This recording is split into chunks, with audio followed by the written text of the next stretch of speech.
So, in a historic leap for Nigeria's media landscape, the National Broadcasting Commission, NBC, and the Nigerian Communications Satellite Limited, NIGCOMSAT, have jointly unveiled the big picture, a sweeping reinvention of the nation's digital switchover project. To shed more light on it, we have with us the head corporate affairs broadcaster. No, we don't. We have the DG himself. We have the DG of the National Broadcasting Commission, Mr. Charles Iwebu. Welcome to the show, sir. Good to have you on the show.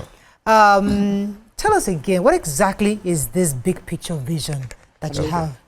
Okay, in a nutshell, it's basically a shift from the terrestrial broadcast of the DSO, Digital Switchover, to a satellite-focused initiative to be able to cover the country all at once, with several innovations on the back of it. That's what the big picture is about. So instead of individual switching, instead of you having terrestrial towers all over, which takes time, takes a lot of resources, funding and all of that, with timelines, you have the digital switchover with satellite, which covers the country from day one. DSO is not a new word. Yes, we've been hearing there's going to be a digital switchover. There was a time Mariah came back with so much excitement. Well, 10 years ago, she was like, there's going to be a digital switchover. All of our programs are going to... she was like, all our programs, now we will see the true value, the numbers. So it feels like, okay, another move is coming, but we seem to be hearing the same thing. Now, the big picture sounds interesting, but for those that have been eagerly awaiting the ability to freely use the digital platform to push their content, what is the timeline they're looking at to start seeing this opportunity materialize? Because many of them have been waiting for a very long time. Okay. So, let me start from this point. There were a lot of systemic challenges, We've said some of it previously, funding, for right now, conservatively, you need about 3 stars to be able to cover transmission in a state, conservatively. Just one state? One state. And it costs about $1 million to set it up. Not talk about operations and all of that, right? None of those, for you to be able to put in that investment, you'll be able to see your return on investment. Now we have about 8 states. They're not getting that, which is why the signal distributors concentrate on the cities where you have the mass. That's where, because you have that running cost, diesel and all of that. You broadcasters face it.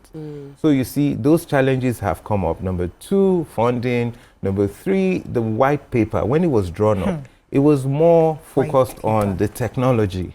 Yes, there was mention of content, but it didn't quite talk about how the content will be built, how you have a marketplace, advertising on the back of it, which is what free-to-air broadcasters survive on and all of that. So now we're going back, we're re-strategizing. It's not going to be the way it was before. In talking about the big picture, if I can just give an example, with us partnering with NIGCOMSAT, which is Nigeria for Nigeria, what we're doing is that we're putting up all the channels on satellite.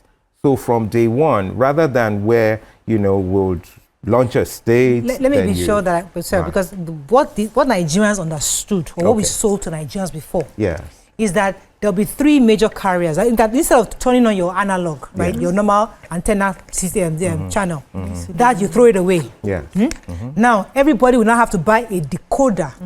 Right? That is now regionalized. So maybe one is for southwest, one is for northeast, whatever it is, or 3, or anyway. I'm just saying 3 major decoders you buy. Now, with your cable, with your DSTV, with your GoTV, everything will be on that same box. You now subscribe. That's you switching over. Now, you're saying that is no longer necessary because we're now switching us over from the satellite. Is that what you're saying? Okay. How does that play out? Let me explain the technology aspect of it. So, you're right. With digital terrestrial broadcast, right? What you have is that you need a decoder, the structure the way it is, to be able to have access to those channels in a nutshell. What we're introducing now is that we're going by way of satellite first. We're covering the entire country, like I said. Now we're going to open up the signal. So even if you do not have those decoders, you're going to have access. You're going to have. So we're pitching that in the next 3 to 4 months, you're going to have 100 plus channels. Gotcha. All our channels that talks about our culture, education, general entertainment, we're bringing sports, everything will be carried there all at once. Okay. So let me also make it clear. And then, sorry, just before you ask. So when we open it up, you don't just need those decoders which we have sold. Okay. If you have existing decoders which are not locked to signals, you will receive it. Oh, we're also coming out with the DSO app. So even on your laptops, on your phone, you would still have access. So it's going to be both IP-based and DTH-based. So whether you buy a decoder or not, you have access. You have access. So I can plug my television straight, and then I have access. Now, when you for your television, you know, if you have a TV that has a satellite tuner in it, some of those TVs have it. Then it goes. Now, if you also have an IP-based TV, you would also have access to those signals. So let me ask you this question. How does this benefit content creators? Okay. So, you know, first, in opening up this, we need to build the ecosystem for the creatives to be able to showcase. One, to be able to have visibility, to be able to distribute, and then to monetize. So part of the initiatives, which is what you asked me, that we're bringing into place, we're going to put in the audience measurement. First, before going into audience measurement, we're going to give you wide viewership. Now it's not restricted to, we're distributed about 1 million plus decoders, but now everyone is going to have access, right? We have about people who have about 10 million plus decoders, which are in the country. I don't want to mention names of those brands, but you could just, all you need to do is align your dish, put on your decoders, and you're viewing it. Then you're going to have it on IP. You're going to have access on your phone, your laptops, your smart TVs. So it's going to give visibility to the creatives, right? Then we're going to introduce audience measurements, you know. Then we're also going to use, the president has been gracious to give us funding. We're going to pay for a call center to have people, you know, we're going to have publicity, marketing. There's going to be massive on all media platforms, you know, traditional media platforms, digital platforms. People are going to understand what DSO means in a nutshell, unlike what it was before. I'm so excited about the audience measurement because, you know, because currently, for those who don't understand, currently we use that diary system where people actually have the questionnaires to ask what do you watch, which is largely unverified. Which is very, but that's what the industry has been using for years and decades. And we've been told several times that we're going to have we work with the DSO, we'll be able to measure audience properly. But now with this, the reality is that we're going to have the real accurate data. Scientific measurement. So currently we are doing about 3 million. Your view is doing about 3 million, we can say. But with this now, we can actually now accurately see, okay, your view might be doing 25 million audience. We don't know viewers. Because we're not getting more accurate numbers, and then you can then go marketing. That's what it's now, my question is, a lot of people are also, they're always worried about the metrics in using to determine these numbers because, you know, in the past, we've depended a lot on the cable that comes from a different country. How accurate or how dependable would these metrics be for marketers and buyers to say, okay, this is the way we're going to use? Okay, so before now, a company called First Media has been appointed for this purpose to provide this service. Now they're utilizing the software that has been used and proven, presently in use in Bulgaria, and is used, you know, to provide all the data-driven information you need to, you know, for the channels, for content, viewer audience, behavior, and all of that. It's been tried and tested. That same technology, they have deployed here. They've done a proof of concept, which they had over 60 homes, you know, and though they installed panels with, you know, data coming in, the Minister of Information and National Orientation, they made a presentation before him, and all of this has been tried. So we're not just bringing in something, it's verifiable, you know, and it's going to be independent of all our stakeholders so that you can have verifiable sources to have these measurements, which will drive the creatives and will drive revenue, you know, advertising revenue. I want to understand a bit more about the economics, you know, because before we knew if you get the box, you will subscribe, that's how you make money. But now it's free-ish, like from what you explained.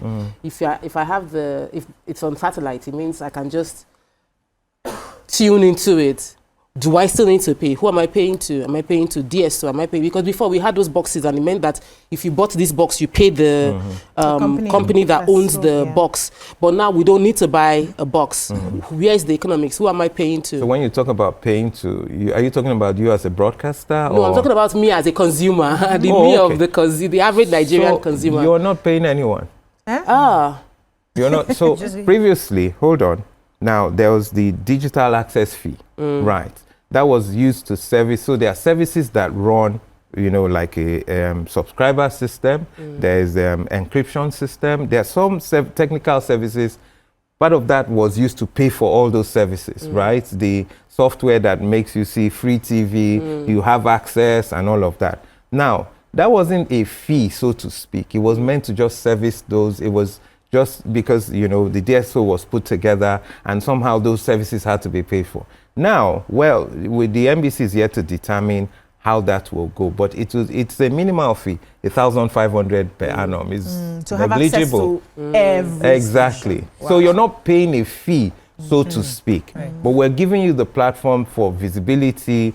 A whole lot will come with audience measurement. You'll be able to see content, drive content, advertising. I mean, what you do now, a lot of broadcasters rather, they dispense airtime. That is not a sustainable funding, for the platforms. It should be driven by advertising, Yeah, so let's talk about because you mentioned earlier about 100 channels will just be in the, and I would like to know what sort of content would dominate that 100 channels. What sort of content are we looking to have? So when you say dominate, now, we're going to put everyone except what our code presently prohibits, like religious channels right now. Okay. We're putting everyone on board there. It cuts across our culture. Some of them are language-based, some of them are regional, general entertainment, sports channels. We're putting everything on board. Now, that's the first phase.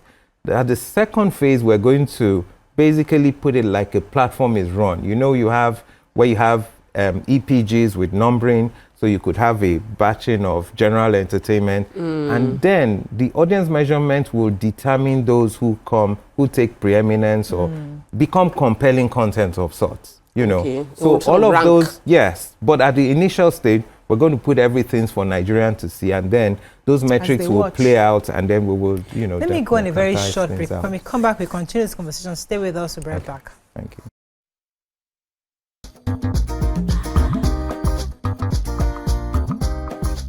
Stay tuned. Your view will be right back. Thanks for staying with us. So my question to you, DG, I'm still a bit worried about this issue of audience measurement. Yeah. And the reason is because government, it's like we keep hearing different things, and we're like, okay, how do we reconcile all we've heard? So the last information I got is that we have this Bulgarian company that we're partnering with, and they're going to be using the system that is globally accepted, where there are panels that are inserted in television. So for example, in the US, they have 13,000 panels across the US. And in Nigeria, we're going to have 7,000 panels. And from these 7,000 panels, we're going to find 60,000 homes or something like that. And then we insert it. These are the people that are going to be measured. And we'll spread it across the nation. And this will be implemented by Q4 this year, such that we can measure. So we're happy about that. Now, today, NBC is not telling us, this, yes, we are doing that, but now I have partnered with NIGCOMSAT such that I can now measure from satellite. I'm thinking to myself that, okay, do we still need the panel? So I'm a bit confused. So help me understand. Let me correct that. Now, when we talk about the big picture, there are a whole lot of stakeholders. Okay. It's not NIGCOMSAT that will be providing the audience measurement. It's still the First Media partnering with the Bulgarian company. Okay. They're still, so, you have NIGCOMSAT, of course, NBC oversees everything. NIGCOMSAT will provide satellite capacity. Some sort of the ground services would also come from there. You have a different company that will do the call center. First Media is going to provide audience measurement. A different company will provide publicity, another will provide marketing, and they're all going to be, they're going to have contracts and all that. They will be seen to do, they will do their deliverables. Just to show the channels clearly for Nigerians. So, still within the area of implementation partners, you've already listed some of them. Are there other implementation partners? Because As a business person, I'm like, okay, if this new stuff's about to roll out, are there opportunities for... so definitely, one of our major partners is going to be Born, right? It's Born, actually. Organization of Nigeria. Now, the thing is that I had informed them I was going to call a meeting. There was some misconception put out there that the NBC was just going to jettison all the terrestrial infrastructure and investment. That's not true, right? The DSO was started, about 10 years ago. We had some hitches, on several, and there have been some failures around. But we're trying to correct this. Now, we needed to go back to the drawing board to make sure our plans was near perfect before we engage. So we're going to definitely, for content, which is the major stakeholder there, content producers and the creatives, we're going to engage everyone, put our ideas out there, allow people to poke holes in it, and then we'll come back and, it would help us fine-tune the plan, because all we're doing, every strategy we're deploying is content-driven. We're not going the way of technology first. It's content. It's content that sells anyway. It's not the technology, So that's what we're going for. So now people are, let me ask this question. So I'm a bit worried. I want to have an understanding of how the channel companies, let's take for instance DSTV, Star Times, the different companies that give content, how they will survive. And I'd like you to answer that. Now, I'm a content creator, and I have my works ready to sell to some of these platforms, and I'm wondering how will they still buy the content with the way we are moving to DSO right now? Okay, let me answer your question from a different perspective. What you need is visibility, right? Yeah. Now, what we're doing does not stop you from engaging with anybody, but if with the DSO platform we're able to give you that visibility, you have more choice.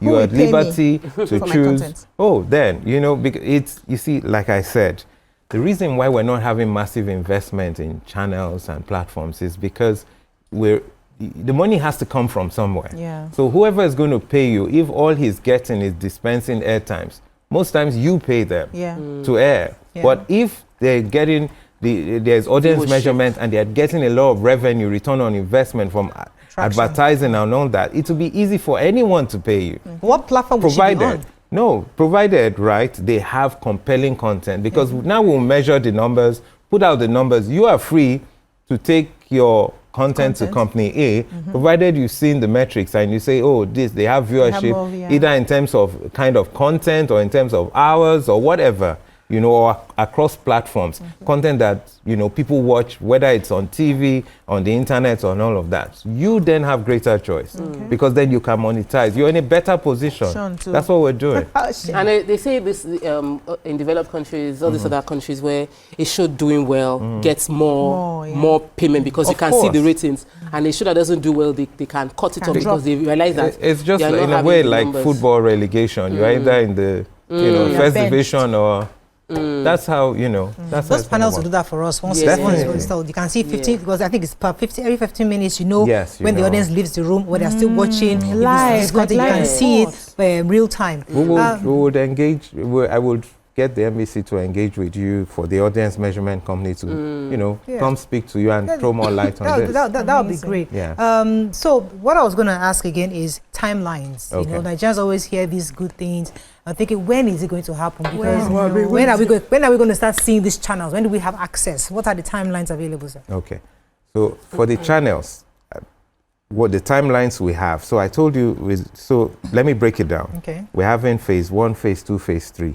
The first phase is what we're doing now, where we're going to have the 100+ channels and all of that. As we speak, NIGCOMSAT has been gracious. They've gone way ahead of us, put up some of those channels. It is on today, but we want to get more channels on it and then come out with, categorization in terms of cultural, regional, general entertainment, sports, what you have out there, and then make a big announcement. That will take within the next 3 to 4 months. Done. Then we will go to the second phase, because right when the first phase is going on, we have the second phase where we're working on compelling content. You know very well it takes time to put content together, have content that will go next stage, that will bring more pull. Because you see, like, in a way, like a YouTube, you have everybody up there, but there are certain content which takes preeminence that even some of them go under subscription. Right. You follow the numbers, you're able to get advertising revenue. That's, you know, in a way, that's what we're trying to do. That's what we're trying. But we'll come out with an official announcement, you know, in answer to your question, with the timelines as to each stage of the way. What's the selection process to pick these 100+ channels? I mean, do you have to, what, do you need to reach out to NBC? They're all on NIGCOMSAT right now. So of course, you need to have a DSB license, okay, you know, that allows you to, and then you make an application, you write to the NBC, I want to be on it. It's as simple as that. Oh, wow. Provided you do not have any restriction and we have the satellite capacity, we'll put you on. Well done. Congratulations. This is good. We can't wait. I mean, it's about time for everybody to have access to good television. And it's really sad that some communities still don't. So with this, it's covered across Nigeria. You know, the good thing, if I may explain further, one of the initiatives that we're going to be having a hybrid for those who need, so for those in the unreached or the rural areas where they don't easily have access to internet, you know, and knowing that data is a bit expensive side of the world, we're going to have a hybrid decoder that, you know, with DTH you can have the signals wherever you are in Nigeria. As well, that same box lets you have access to the internet. So you could still view your apps and all of that, you know. Some of them, you know, the way, if you look at the way the viewership,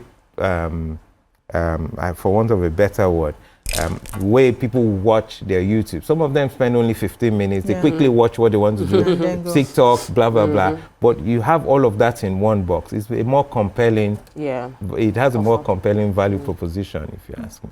Okay, well done. Very well done. We have to wrap up now, but thank you so much, my pleasure. DG, for coming with us. We have with us a DG, Mr. Charles Ebuebu, who is he's driving this vision, and we're hoping that Nigerians can benefit from this sooner than later. It was a pleasure having you on the show. Thank you very much. Okay, have a great day. We'll see you tomorrow. Bye for now. Thank you.